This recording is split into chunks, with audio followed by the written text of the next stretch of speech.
बिस्मिल्लाहिर्रहमानिर्रहीम। तमाम सोचने वालों को, सीखने वालों को, ढूंढने वालों को मेरा सलाम। आज का जो मेरा एजेंडा है, हमारा एजेंडा है, वो है importance of record keeping. As a trader, as a forex trader, हम साइड लाइन पे रख देते हैं रिकॉर्ड कीपिंग क्या है। हमें बस जो समझ होती है हम उसको बस MT4 खोल कर हम बस बाय और सेल की रेस में लगे रहते हैं। जब हमें फेलियर होता है, हमारा अकाउंट वॉश होता है, हमें लॉस होता है, तो हम कहते हैं कि फ़लाँ बंदे फ़लाँ यूट्यूब से सीखा, वो यूट्यूब चैनल बेकार है, फ़लाँ टीचर से सीखा, वो टीचर की स्ट्रेटजी में दम नहीं है, यार हमें तो कोई सही बंदा नहीं मिलता। वो इस तरह से बातें जो हैं हम सुनते हैं, सुनने को मिलती हैं। लोगों के पास लिस्ट होती है कि मैं फ़लाँ बंदे से सीखा, फ़लाँ टीचर से सीखा, फ़लाँ टीचर से सीखा, फ़लाँ टीचर से सीखा, और आज मैं प्रॉफिटेबल नहीं हूँ, मैं क्या कर रहा हूँ, आपसे सीखने आया हूँ, प्लीज़ मुझे सिखा दें। अक्सर ये मेरे इनबॉक्स में लोग दोस्त आ रहे होते हैं और इस तरह से सवाल कर रहे होते हैं। तो मेरा उनसे अगला सवाल होता है कि यार आप किसी एक टीचर ने आपको जो भी सिखाया, मेरा सवाल होता है कि किसी एक टीचर ने आपको कुछ भी सिखाया और आपने क्या उसके ऊपर 50 ट्रेड्स ली हैं। अगर 50 ट्रेड्स ली हैं तो उनको रिकॉर्ड किया है। अगर रिकॉर्ड किया है तो आपको क्या परसेंटेज मिली है। तो यकीन करें, बड़ी ताज्जुब की बात होती है, बड़ी हैरत की बात है कि ऐसा स्टूडेंट जो अभी बड़ा क्या कहते हैं ना, गुस्से में था, बड़े नाराज़गी की हालत में था कि मुझे कोई अच्छा टीचर नहीं मिला।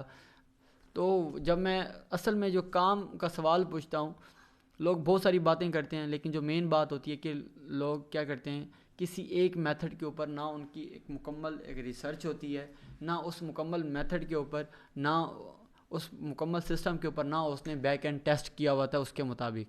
होता क्या है, जो मैंने फाइंड किया है, जहाँ स्टूडेंट क्या करता है, उस्ताद की 6 बातें उस्ताद की मान ली, 6 अपनी कर ली, 2 अपनी मान ली, 2 अपनी कर ली, 10 उस्ताद की कर ली, या 10 अपनी कर ली, 2 उस्ताद की कर ली, और एट द एंड होता क्या, वो अपने रंग बिरंगे तरीके निकालता है और मार्केट में उसे बड़ी मार पड़ती है। तो आज का जो एजेंडा है वो ये बताना है कि एज एक ट्रेडर को, एक अच्छे ट्रेडर को, एक प्रोफेशनल ट्रेडर को क्या करना चाहिए, अपना रिकॉर्ड मेंटेन करना चाहिए। और ये रिकॉर्ड जब मेंटेन करता है तो उसकी साइकोलॉजी इंप्रूव होती है, उसकी परफॉर्मेंस इंप्रूव होती है। वो किसी ना किसी स्ट्रेटजी का नाकिद बन सकता है, या किसी स्ट्रेटजी के फेवर में वो बात कर सकता है, अगर वो वाकई ही क्या कहते हैं रिकॉर्ड को मेंटेन करता है। वो हफ्ते महीने में जितनी भी ट्रेड करता है वो सारी ट्रेड मेंटेन करे, उसका स्क्रीनशॉट्स ले, तो वो एक अच्छा ट्रेडर बन सकता है। मैं आपके सामने बताता हूँ कि किस तरह से अब मेंटेन की जाए अपनी ट्रेडिंग को। ये आपके सामने एक ट्रेड जर्नल है, ये एक ट्रेड जर्नल है। इस ट्रेड जर्नल आप डेली बेसिस पे इसको फिल करें। ये एक दोस्त है मेरा, उसने उनसे, वो फैसलाबाद में रहते हैं, तो उनसे मैंने ये ट्रेड जर्नल मंगवाया था। तो इस ट्रेड जर्नल में मैं आपको बताता हूँ कि इसको कैसे फ़िल करना है। किसी एक टेक्निक, कोई एक इंटरव्यू मैं करके दिखा देता हूँ। अब ये मैनुअल ही क्यों लिखते हैं, अब इसका एक ऑटोमेटिक तरीका भी होता है, आप ऑटोमेटिक भी इसको फिल कर सकते हैं। जैसे कि माई एफ एक्स बुक है, आप अपने अकाउंट को माई एफ एक्स बुक के साथ अगर अटैच कर देते हैं, ये एक छोटा अकाउंट है, वो मैंने आपके साथ शेयर किया कि इसमें मैंने इसको अटैच किया, तो ये मेरी पूरी हिस्ट्री बता रहा है कि अकाउंट कब ओपन हुआ, इसमें बैलेंस कितना है, ये अकाउंट कितना ग्रो हुआ पड़ा है, इसमें कितना विड्रॉल हुआ है। ठीक है, तो ये सारी चीज़ें क्या है आपका मई एफ एक्स बुक भी बता सकता है। लेकिन हमारे उस्ताद साजिगौरी साहब कहते हैं कि अगर आपने, हमारा जो माइंड है ना, माइंड वो, अगर हम फोर टाइप किया हमने, और दूसरा हमने 4 को लिखा, हमारा माइंड इन दोनों को एक अलग अलग मेमोरी में सेव करता है, और जो स्ट्रॉन्ग मेमोरी होती है वो हाथ से लिखे गए 4 में होती है। तो आप कोशिश करें अपना ट्रेडिंग जर्नल अपने हाथ से ही मेंटेन करें। अब वो ट्रेडिंग जर्नल को किस तरह से मेंटेन किया जाए, किस तरह से इसको फिल किया जाए, इसके मैंने सेक्शन बनाए हुए हैं इस ट्रेड जर्नल के। सबसे पहला डेट लिखें, दूसरा पेयर का नाम लिखें, आपने क्या डिसीजन किया, बाई या सेल किया वो लिखें। लोड साइज़, आपका अकाउंट है तो उसके मुताबिक आपने क्या लोड साइज़ लगाई है। एंट्री प्राइस क्या थी, किस प्राइस पे ख़रीदा उसका आपने SL लगाया तो कितने पिप लगाया, TP लगाया तो कितने पिप लगाया। आपका अगर $500 का अकाउंट है तो इस ट्रेड के अंदर कितना रिस्क लगा हुआ है वो डॉलर लिखें। अगर आपको प्रॉफिट हुआ तो उसका रिस्क का रिवार्ड क्या था, मतलब अगर आपने $5 रिस्क में रखे हैं तो प्रॉफिट में कितने डॉलर रखे हैं, वो 1/1 है, $5 रखे हैं, $10 रखे हैं, 1/1 की ट्रेड है या 1/2 की ट्रेड है, ये लिखें। एग्जिट प्राइस क्या है, आपकी जिस प्राइस पे आपने अगर बाई किया तो उस अपनी बाई को क्लोज कब किया उसकी प्राइस आ जाएगी। तीसरा, जब आप ट्रेड लेते हैं वो टीपी होती है, उसका अक्सर एसएल होता है या उसका अक्सर वो आप मैनुअल क्लोज करते हैं, वो लिखें। उसके बाद अगर आपने प्रॉफिट हुआ है तो कितने पिप हुआ है वो लिखें, लॉस हुआ है तो कितना हुआ ये लिखें। उसके बाद ट्रेड लेने की रीज़न क्या थी और रीजंस ऑफ विनिंग और लूजिंग ट्रेड, आपने अगर आपको प्रॉफिट हुआ है तो किस वजह से, एक आपने ली किस वजह से थी और आपको प्रॉफिट हुआ है तो उसके पीछे क्या वजूहत थी। ये सारी चीज़ें आप क्या करते हैं अपने हाथ से लिखेंगे तो आपका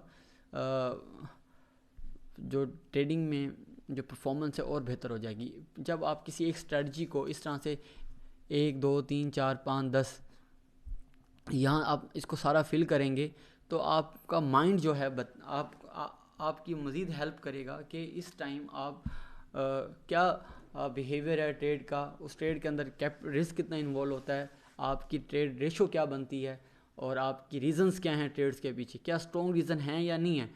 अगर इस तरह से आप अपना ट्रेड जर्नल मेंटेन करेंगे तो आपकी होगी क्या कि ट्रेडिंग में और निखार आता जाएगा। तो इस रिकॉर्ड कीपिंग की ना प्रैक्टिकल चीज़ें बताता हूँ कि असल में ये इसको अब करना कैसे है, इसकी अहमियत से तो हम आशना हो गए। अब क्या है, सबसे पहले हम आ जाते हैं कोई एक मैं आपको प्रीवियस रिकॉर्ड दिखा देता हूँ और कुछ करंट भी चीज़ें बता देता हूँ। सबसे पहले क्या है कि कोई भी एक ट्रेड लेते हैं, जैसे अब GBP/USD की ट्रेड ले लेते हैं या आप ले लो GBP/USD की एक ट्रेड ले लेते हैं। अब आप, मैं ज़रा सा इसको बड़ा भी कर देता हूँ आपको समझ लग जाए। अब ये ट्रेड कैसे रिकॉर्ड की गई है, तो GBP/USD है तो सबसे पहले निंजा के 2 चार्ट, बड़ी पिक्चर डेली की आप 2 चार्ट देख लें OI के साथ।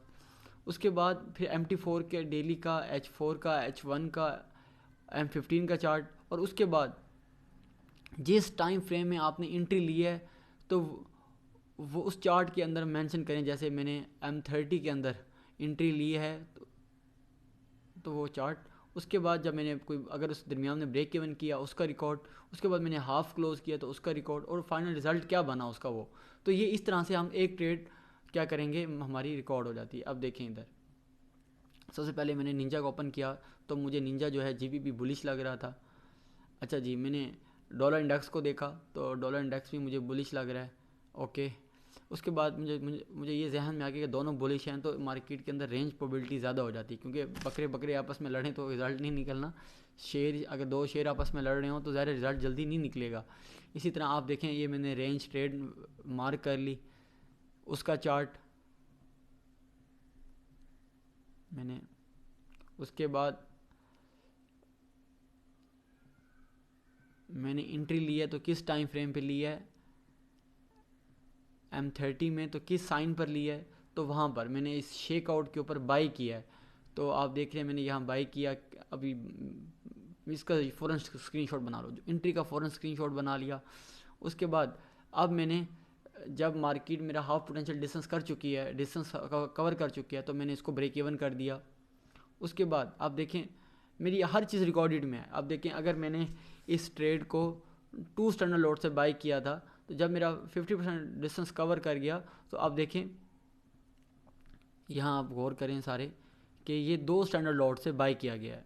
और उसके बाद जब मैंने इसको हाफ़ क्लोज़ कर दिया तो हाफ़ क्लोज़ किया तो ये 1 स्टैंडर्ड लॉट हो गया। एक तो मैंने ब्रेक इवन भी कर दिया और क्या किया मैंने, हाफ़ क्लोज़ भी कर दिया। अब देखिए मेरा TP हिट हुआ है तो मैंने वो TP हिट करके अपनी हिस्ट्री में जाके इसको मैंने वहाँ मार्क करके भी दे दिया। तो ये एक ट्रेड मैंने सेव कर ली, और जब मैंने ट्रेड को सेव किया तो उस सारी ट्रेड को ना मैंने अपने ट्रेड जर्नल में लिख भी लिया।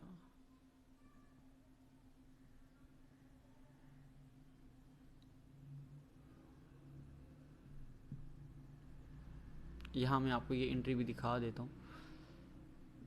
देखें ये मैंने किस डेट को ट्रेड ली थी और 2 स्टैंडर्ड लॉट, उसका क्या हुआ, टीपी हुआ, किस एंट्री पे ली, उस टाइम सर्वर टाइम क्या था, जब जब एग्ज़िट की उसका सर्वर टाइम क्या था, मैंने कितने पिप उठाए, 50 पिप में टोटल मुझे डॉलर में $1006 प्रॉफिट हुआ।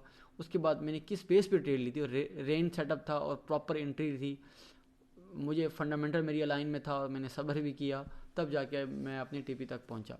ये थी एक ट्रेड को मेंटेन करने का तरीका। आपको मैंने एक प्रैक्टिकल चीज़ दिखाई। अब मैं आपको इस टाइम करंट ट्रेड भी दिखा देता हूँ जो इस टाइम मैंने आज ली है।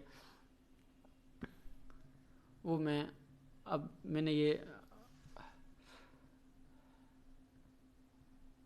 एक और ट्रेड आपके सामने है, ये आज की ट्रेड है 2024 2 मार्च की। आप देखें मार्केट डॉलर जो है जीबीपी जो है इस टाइम सपोर्ट पर आया हुआ है।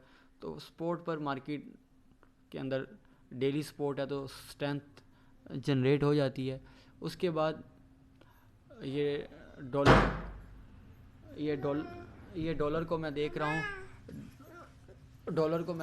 तो डॉलर भी डॉलर के अंदर ऊपर ऊपर जो ओवरहेड रेजिस्टेंस आई हुई है, तो यहाँ से भी एक रिट्रेसमेंट के चांसेस बन रहे हैं। तो मैं देख रहा हूँ कि एक सपोर्ट के ऊपर है, एक नया रेजिस्टेंस के ऊपर है। उसके बाद मैंने देखा MT4 के अंदर इस टाइम मार्केट का एक इम्पल्सिव डाउन ट्रेंड है, और डाउन ट्रेंड के बाद मार्केट ने इस सप्लाई को ड्राई किया है और उसके बाद एक ब्रेकआउट दिया और फिर मैंने यहाँ से इसको शेकआउट से बाय किया। मैंने एक स्कैल्प ट्रेड की है। अब देखें इसका बना क्या है। अब वही ट्रेड मैंने आपको अपने लाइव अकाउंट के अंदर दिखा देता हूँ कि चीज़ें चल कैसे रही हैं चेकलिस्ट के मुताबिक। अब ये लाइव अकाउंट है एक्सीनेस का और इसमें $511 डिपॉजिट है। मैंने बाई किया तो 0.02 लॉट साइज़ लगाई है, तो वो उसके पीछे आप देखें मेरी पूरा मैकेनिज़्म था। $511 का अकाउंट है तो मैंने अपना 1% रिस्क पे लगाया है, देख रहे हैं, और उसका जो स्टॉप लॉस था वो 20 था। तो पर पिप मुझे 0.25% प्रॉफिट या लॉस होगा और लॉट साइज़ मेरी 0.02 है। तो आप देख रहे हैं कि ये वो मैंने यहाँ मेंशन भी कर दिया। और दूसरा ये मेरा SLTP डिज़ाइन हो गया, ये ट्रेड मेरी चल रही है, उसको मैंने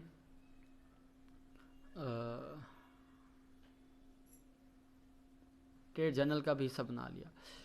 तो इस तरह से गाइस ये दोबारा ये अपडेटेड ट्रेड जर्नल है, आप इसको भी अपडेट कर सकते हैं। इस तरह से आप अपना मसल गेन कर सकते हैं। और यही अकाउंट जो है मेरा MyFX बुक के साथ भी लगा हुआ है और ये आपको बताएगा कि इस टाइम मैं आपको बताता हूँ, इसमें आपको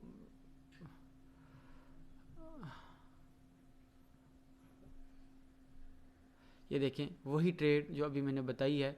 तो माई ट्रेड जर्नल के अंदर भी यहाँ क्या है, ये एक ट्रेड चल रही है। तो ये सारा आपको बताने का मकसद कि आपने प्रॉफिट किया ये अहमियत का हामिल नहीं है। सबसे प्रॉफिट से पहली चीज़ है कि आपका प्रोसीजर क्या था, आपका मैकेनिज़्म क्या था।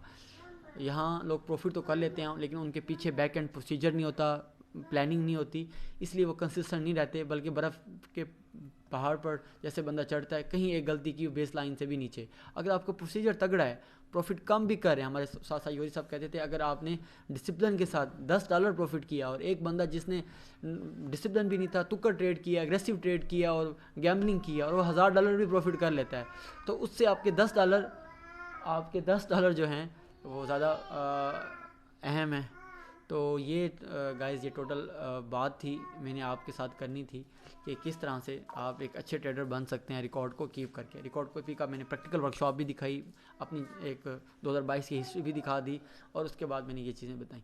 तो उम्मीद है आज की क्लास आपको पसंद आई होगी। फिर मिलते हैं नेक्स्ट टॉपिक में। अपना बड़ा ख्याल रखिएगा। Take care. अल्लाह हाफिज़।